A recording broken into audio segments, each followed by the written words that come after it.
నమస్తే. సాహితీ సంపంగులకు స్వాగతం. ఇందులో భాగంగా ఈరోజు మీరు వినబోయే కథా సంపంగి నిర్ణయం. రచయిత దాస్యం సేనాధిపతి గారు. సాహిత్య రంగంలో పరిచయం చేయాల్సిన అవసరం లేని పేరు వీరిది. అయినా కానీ కొత్త శ్రోతల కోసం, నా ఛానల్ని వీక్షించే శ్రోతల కోసం పరిచయం చేస్తున్నాను.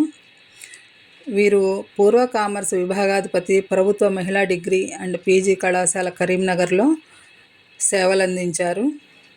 వీరి ముద్రిత రచనలు నాణేల సంపుటి చిటికలు, గ్రంథ సమీక్షా వ్యాసాలు సంవీక్ష, నాని కవుల డైరెక్టరీ, లేఖా సంపుటైనటువంటి స్పృహల్లేఖ, వ్యాస సంపుటైనటువంటి మధురాక్షరి, అక్షరం సాక్షిగానే కవితా సంపుటి, దర్శనం అనే గ్రంథ సమీక్షా వ్యాసాల సంపుటి, శబ్దాలయ కవితా సంపుటి, వీక్షణ గ్రంథ సమీక్షా వ్యాసాలు, పరిష్కారం అనే కథల సంపుటిని రచించారు. అంతేకాకుండా 1000కి పైగా వివిధ దినపత్రికల్లో సంపాదక లేఖలు, 600కు పైగా గ్రంథ సమీక్షా వ్యాసాలు, 200కు పైగా సామాజిక అంశాలపై వ్యాసాలు, 300కు పైగా వివిధ పత్రికల్లో కవితలు ప్రచురితమయ్యాయి. సాహితీ చంద్ర బిరుదాంకితులు. వీరు పొందిన పురస్కారాలు: ఉత్తమ ఉపాధ్యాయ పురస్కారం, విద్యా సరస్వతి జాతీయ పురస్కారం, విశ్వసాహితీ ఉత్తమ కవితా పురస్కారం, అలిశెట్టి ప్రభాకర్ స్మారక మినీ కవితా పురస్కారం, సర్వవైదిక సంస్థాన సాహితీ పురస్కారం, తడకమళ్ళ సాహితీ పురస్కారం, కలహంస పురస్కారం, కాళోజీ సాహితీ పురస్కారం, దాశరథి సాహితీ పురస్కారం, ప్రభుత్వం ద్వారా ఉగాది పురస్కారం, సహజ సాహితీ ఉత్తమ విమర్శ పురస్కారం, జాష్వా సాహితీ పురస్కారం. అంతేకాకుండా చాలా ప్రెస్టీజియస్గా భావించే అమృతలత అవార్డ్స్ను కూడా పొంది వీరు చాలా ప్రఖ్యాతిగాంచారు. ఇక మనం కథలోకి ప్రయాణిద్దామండి. కథ నిర్ణయం. రచన డాక్టర్ సేనాధిపతి గారు. మీకు ఈ కథను చదివి వినిపిస్తున్నది శ్రీమతి సోంపాక సీత.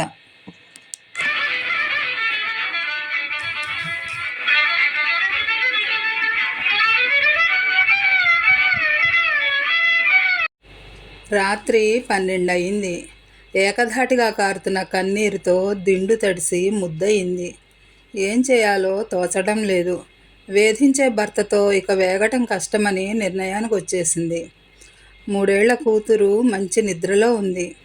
రొటీన్గా రోజు జరుగుతున్నట్లే ఈరోజు కూడా భర్త ఇంకా ఇంటికి చేరనే లేదు. ఇంతవరకు అనుభవించిన కష్టాలు చాలని ఇక ఏదో ఓ మార్గం చూసుకోవాలని ఆలోచనలో పడింది విశాల.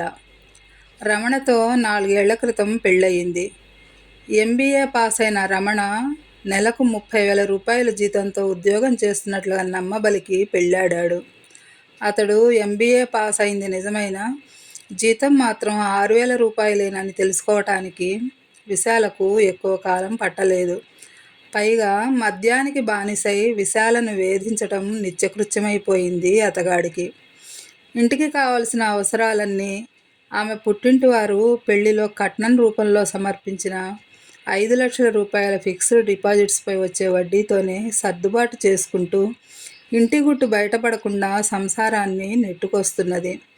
రమణ జీతం ఆయన వ్యసనాలకే ఉపయోగిస్తాడు తప్ప ఇంటి అవసరాల గురించి ఎన్నడూ పట్టించుకున్న పాపాన పోలేదు. ఇంతలో కాలింగ్ బెల్ మోగింది. వెళ్ళి డోర్ తెరిచింది. ఏం నిద్రపోయావా? కాలింగ్ బెల్ వినపడటం లేదా ఏంటి? డోర్ తీయటానికి ఇంత సమయం కావాలా? అంటూ తిట్ల దండకం ప్రారంభించాడు. ఒళ్ళంతా చెమట వాసన, నోటి నుండి మద్యం కంపు. మత్తులో జోగుతూ వచ్చిన భర్త రమణను చూసి విశాల, ఇతడు నా భర్త అని తనలో తాను అసహ్యించుకుంది. ఏం ఆలోచిస్తున్నావు? లుంగీ తెచ్చివ్వాలని కూడా చెప్పాలా అని మళ్ళీ గద్దించాడు. తెస్తున్నానండి అంటూ లుంగీ చేతికి అందించింది. డ్రెస్ మార్చుకుని పడక గదిలోకి వెళ్ళాడు. ఏమండి, భోజనం చేయండి, టేబుల్పై అన్నీ సిద్ధంగా పెట్టానండి అన్న విశాల మాటలు వినే ఓపిక లేక మత్తులో నిద్రలోకి జారిపోయాడు అతగాడు. డైనింగ్ టేబుల్పై వండిన వంటకాలన్నీ అలానే ఉండిపోయాయి. మనసు బాగాలేక విశాల కూడా భోంచేయనే లేదు. టేబుల్పై అన్నీ సర్దేసి బెడ్రూమ్లోకి వెళ్ళి పడుకుంది. నిద్ర ఓ పట్టాన పట్టడం లేదు. నా జీవితం ఇక ఇంతేనా? ఏమిటి పరిష్కారమని ఆలోచిస్తూనే బెడ్పై ఒళ్ళు వాల్చింది. గురకబెడుతూ మంచి నిద్రలో ఉన్నాడు రమణ. చెమట, మద్యం, సిగరెట్ వాసనతో రూమంతా నిండిపోయింది. కంపు భరించలేకపోతోంది.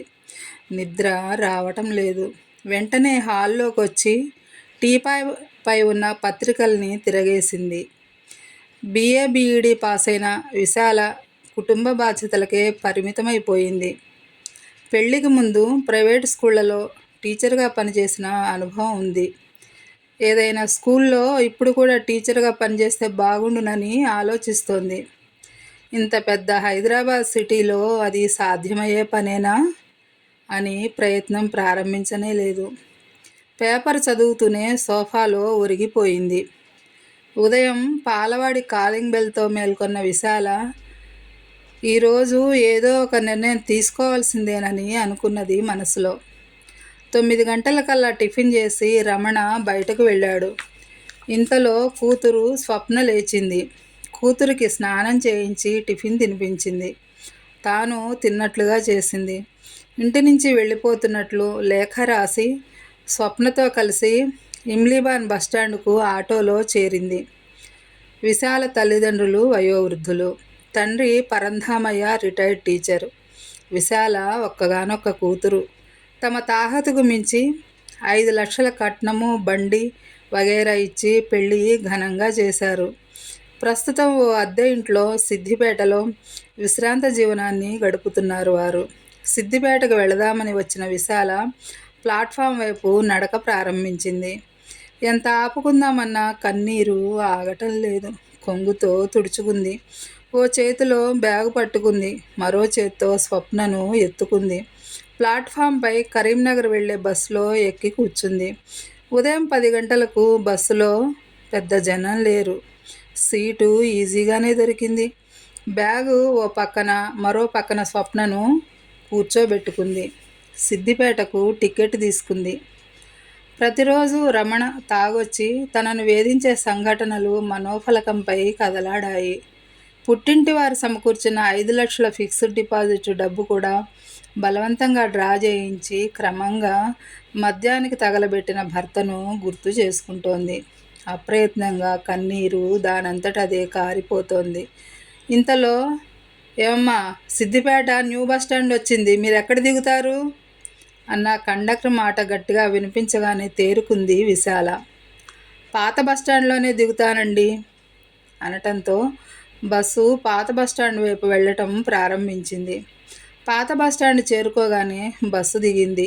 ఆటో మాట్లాడుకుని పుట్టింటి వైపు దారి చూపిస్తూ ఆటోలో పయనమైంది. కాలింగ్ బెల్ మ్రోగగానే ఎవరండి అంటూ యశోద డోర్ తెరిచింది. పెట్టే బేడాతో వచ్చిన కూతుర్ని చూసి ఆందోళనకు గురైంది యశోద.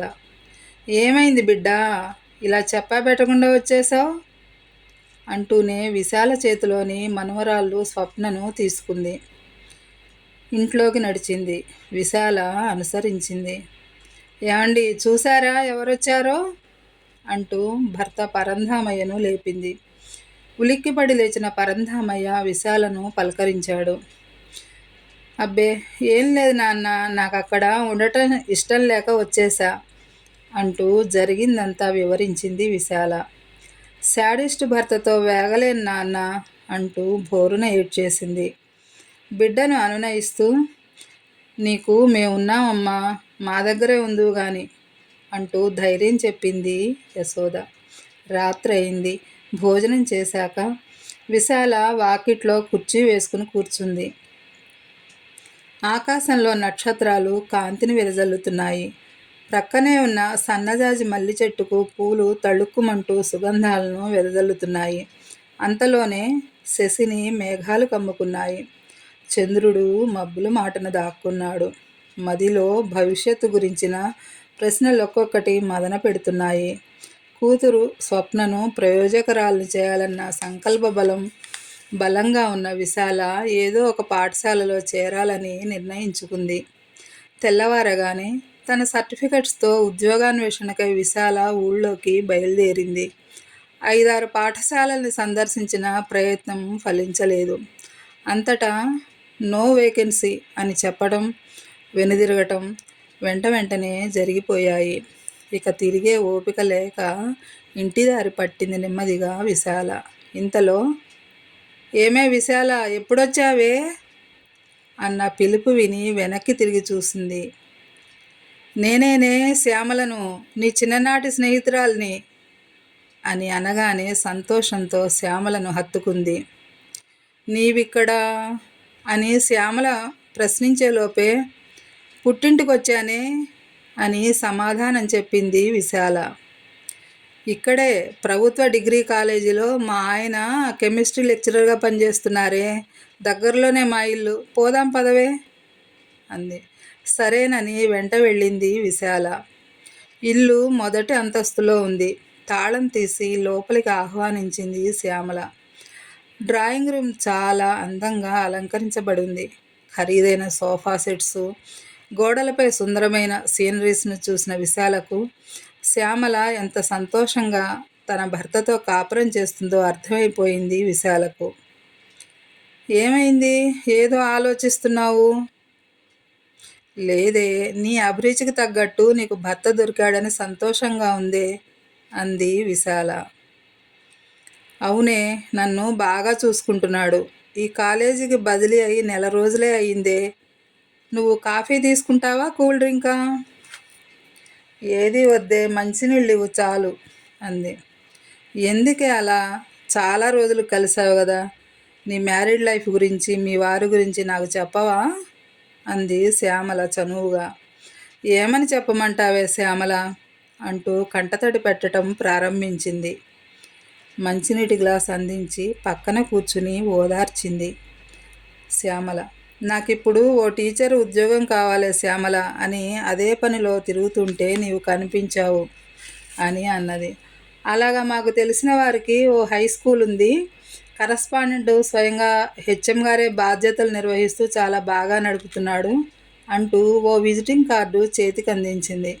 కళ్ళు తుడుచుకుని, "వెళ్ళొస్తానే" అంటూ శ్యామల ఇచ్చిన వివరాల ప్రకారం కాన్వెంట్ స్కూల్కి చేరుకుంది. విశాలమైన పూల తోటలు, అందమైన తరగతి గదులు, 1000కి పైగా విద్యార్థులున్న పాఠశాల.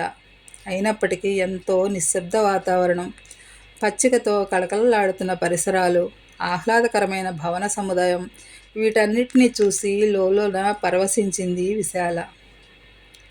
"విశాల గారు మీరేనా? మిమ్మల్ని సార్ రమ్మంటున్నారండి" అన్న అటెండర్ మాటలు వినగానే సర్టిఫికెట్లు ఫైల్తో హెచ్ఎం గదిలోకి ప్రవేశించింది. రూమ్ అంతా ప్రశాంతంగా చల్లగా ఉంది. హెచ్ఎం ఏదో ఫైల్ చూస్తూ కూర్చున్నారు. టేబుల్పై "Madhusudan, MA B Ed secretary, HM" అన్న నేమ్ ప్లేట్ ఉంది. "నమస్కారం సార్" అంటూ విష్ చేయగానే, "నమస్కారం అండి, రండి. మీ గురించి ఇప్పుడే శ్యామల గారు చెప్పారు నాతోటి. కూర్చోండి." థ్యాంక్స్ అంటూ కుర్చీలో ఆసీనురాలైంది విశాల. 6 అడుగుల అందంతో హుందాగా ఉన్న హెచ్ఎంను చూసి, చిన్న వయసులో ఇంత పెద్ద పాఠశాలను నిర్వహిస్తున్నాడా అని లోలోన ఆశ్చర్యంగా అనుకుంది.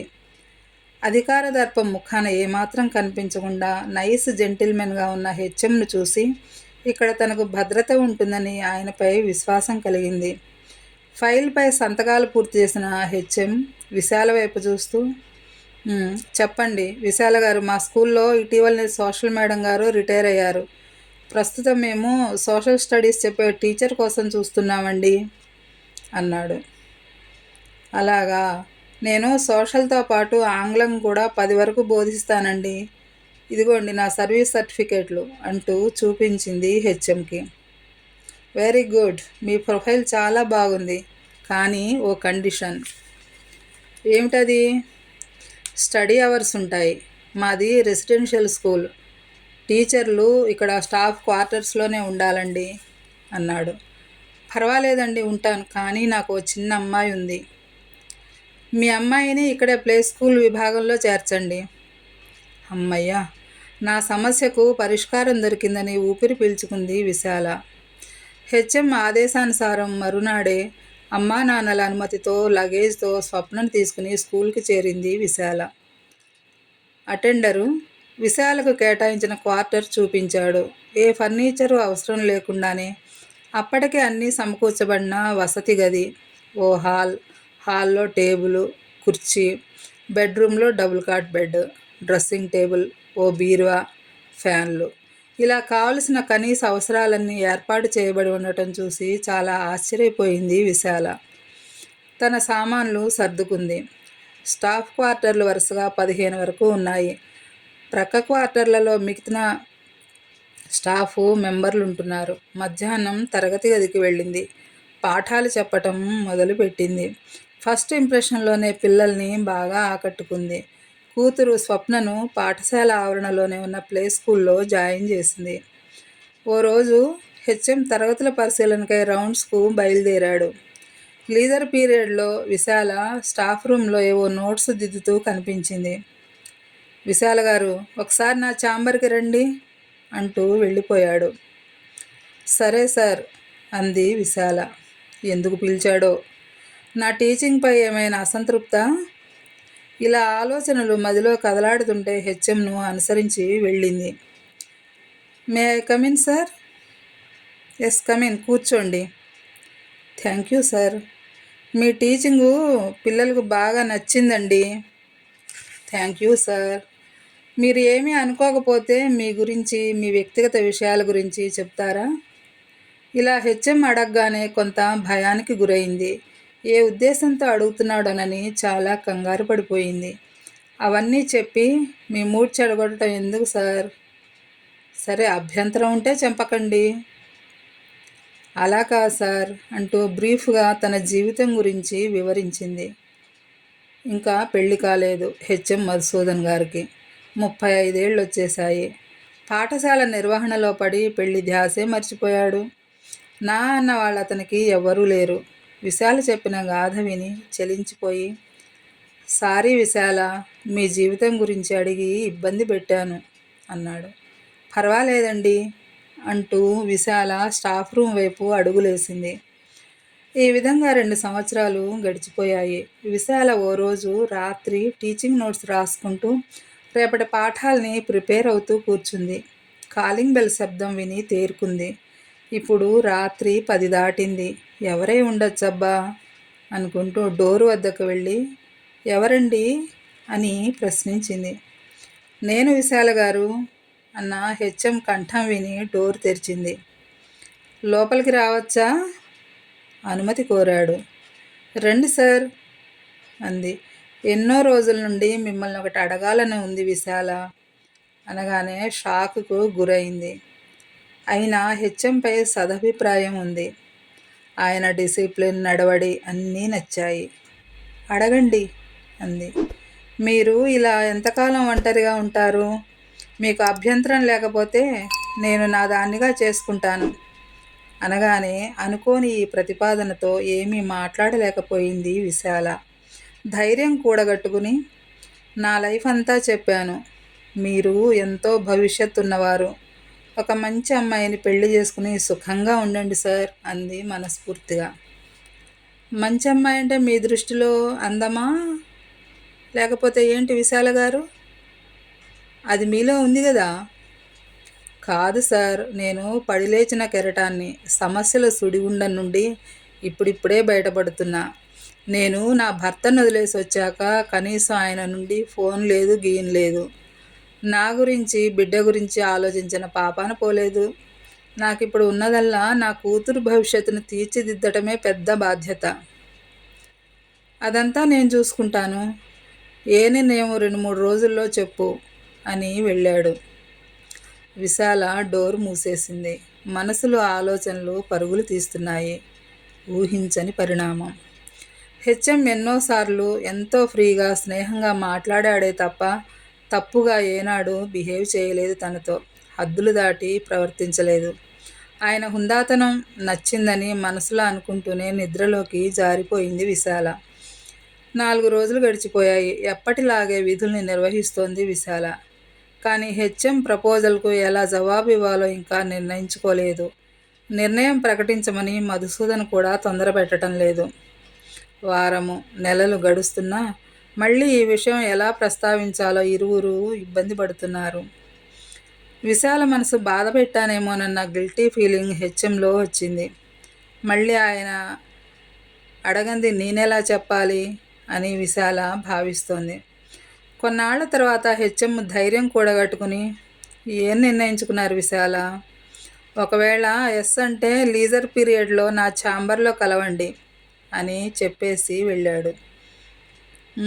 అన్నట్లు తలూపింది. లీజర్ పీరియడ్లో హెచ్ఎం గదికి వెళ్ళింది.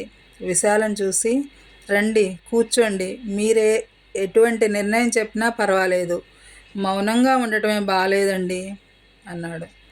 నా భర్త ఎక్కడున్నాడో ఎలా ఉన్నాడో తెలియదు. ఓసు దాందేం తెలుసుకుంటాను. నాకు తెలిసిన వకీల్తో నోటీసు త్వరలో పంపిద్దాం, సరేనా? ఇలా ఇద్దరు మనసు విప్పి చాలా విషయాలు మాట్లాడుకున్నారు. ఒకరినొకరు అవగాహన చేసుకునేందుకు ప్రయత్నించారు. పెళ్ళయ్యే వరకు స్నేహంగానే ఉండాలనుకున్నారు. హద్దులు దాటకూడదని ఇద్దరూ అంగీకారానికి వచ్చేశారు. ఓ రోజు విశాలకు రిజిస్టర్ పోస్టులో ఒక ఉత్తరం వచ్చింది. దాన్ని తీసి చూసింది. ప్రియ విశాల, నీ భర్త రమణన్ రాస్తున్నాను. నీవు వెళ్ళి సంవత్సరాలు గడుస్తున్నా నీ గురించి కానీ కూతురు గురించి కానీ ఆరా తీయలేదు. కారణం ప్రేమలేక కాదు, బాధ్యత తెలవని యూజ్లెస్ ఫెలోని కనుక ధైర్యం చాలలేదు. నేను చేసిన తప్పును గ్రహించాను. తాగుడు మానేశా.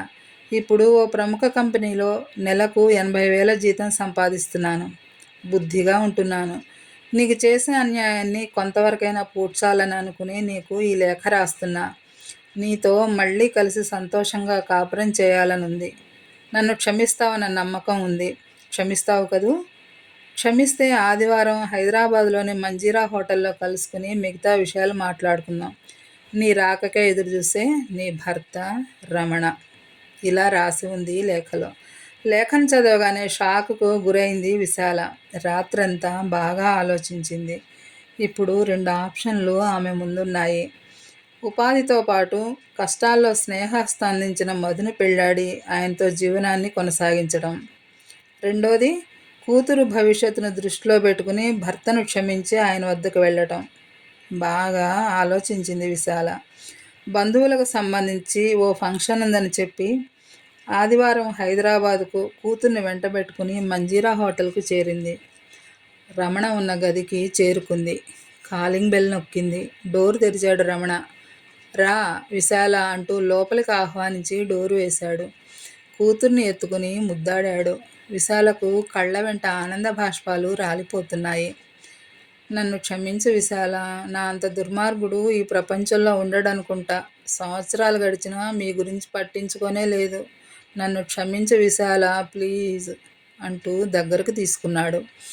ఎటువంటి వాడు ఎలా మారిపోయాడు అని సంతోషించి అప్రయత్నంగానే అతని ఒడిలో వాలిపోయింది.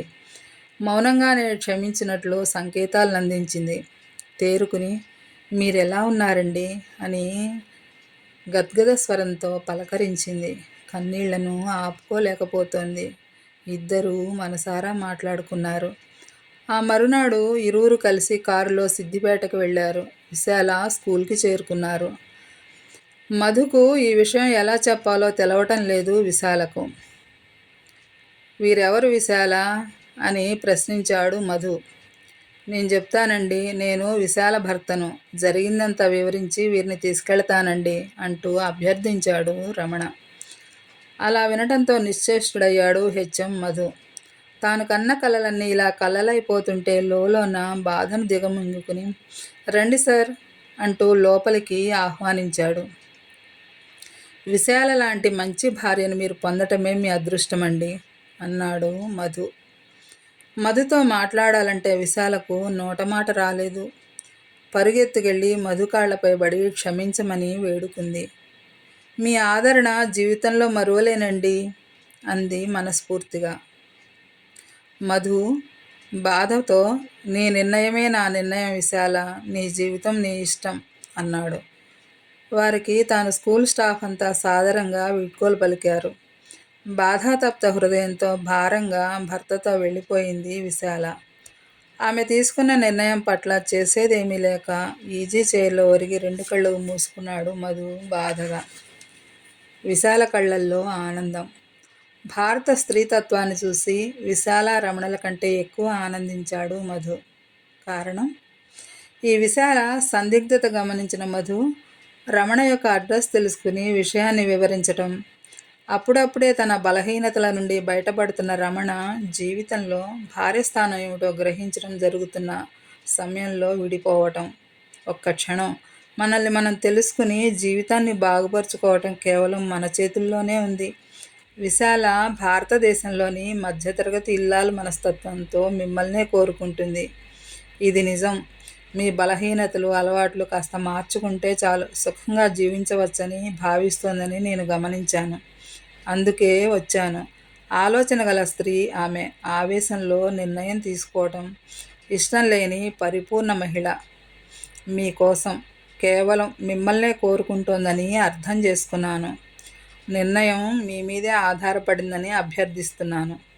మధు చెబుతున్నంతసేపు సిగ్గుతో తల వంచుకొని నిల్చున్న రమణ తన నిర్ణయం కన్నీళ్లతో తెలిపాడని విశాలకు తెలవనే తెలవదు.